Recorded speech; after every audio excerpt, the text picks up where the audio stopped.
Patroli kita selalu bergerak dan melakukan pengejaran di mana mereka berada, hingga mereka menderita kelaparan. Bahkan banyak yang mati karena kelaparan.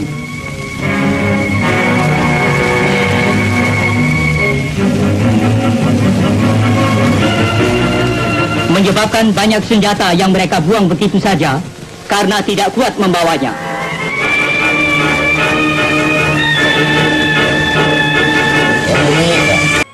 Warga juga menyuplai makanan dan logistik untuk pasukan DITI.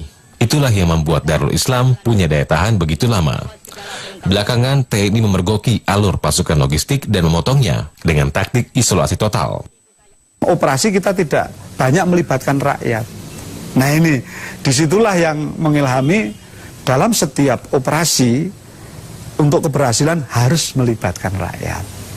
Apalagi DITI, ini logistiknya dari rakyat, sehingga bagaimana memutus nanti logistik rakyat itu untuk bisa kita putus. Berikutnya, taktik pagar bedil. Jadi sebelum pagar betis ada pagar bedil. Jadi pagar bedil itu, jadi wilayah-wilayah yang dianggap ada kekuatan DITI itu ditingkar oleh pasukan-pasukan TNI. Oleh pasukan TNI. Nah, sudah ditingkatkan, jadi pagar betis. Masyarakat pun dilibatkan dalam taktik pagar betis. Misalnya ada gerombolan di atas di pegunungan. Nah, itu kita kitari gunung itu dengan melibatkan masyarakat. Nah, masyarakat yang berselang-seling dengan kita inilah betisnya masyarakat ini. Kalau tentara kan pakai celana panjang, dia ada yang pakai sarung, sarungnya dikeataskan, betisnya kelihatan. Maka disebut dengan operasi pagar betis, itu rakyat itu, gabungan antara TNI dengan rakyat. Sebagai pamungkas, digelarlah Operasi Bharatayuda pada Maret 1962. Apa disebut Bharatayuda? Ya, menyitir dari episode Ramayana, Perang Bharatayuda. Jadi Pak Kartosuwiryo itu Kurawanya lah gitu ya, Kurawa. Nah, kita TNI ya adalah sebagai Pandawanya. Setelah 3 bulan, sang Pandawa menemukan persembunyian Kurawa. Kali ini bukan di Kurusetra, melainkan di Majalaya, tepatnya di sekitar Gunung Geber. Jadi yang menangkap itu adalah Pak Arasuhara, Sersan Arasuhara. Itu melihat ke atas pegunungan, ternyata ada beberapa gubuk yang di sana.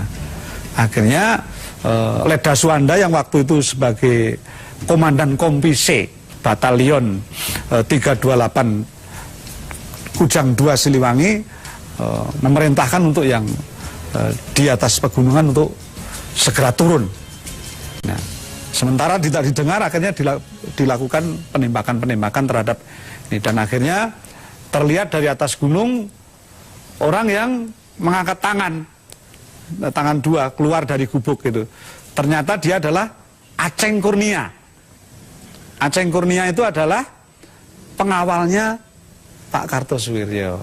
Leda Suwanda bertemu kepada Aceng Kurnia, pengawalnya itu, bahwa di gubuk sana ada Pak Kartosuwiryo. Akhirnya dibawa masuk ke gubuk itu, bertemulah Leda Suwanda dengan Pak Kartosuwiryo. Karena mantan pejuang, beliau juga mantan tokoh Indonesia juga, Pak Kartosuwiryo mantan tokoh juga.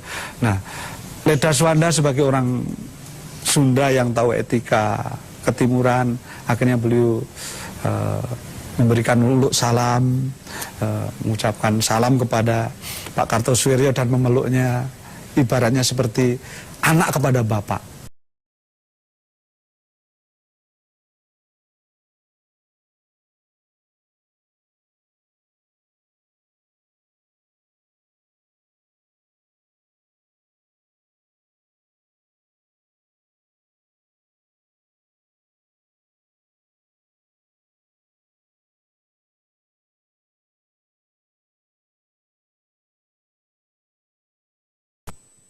Perlawanan 13 tahun sang Kurawa berakhir hari itu.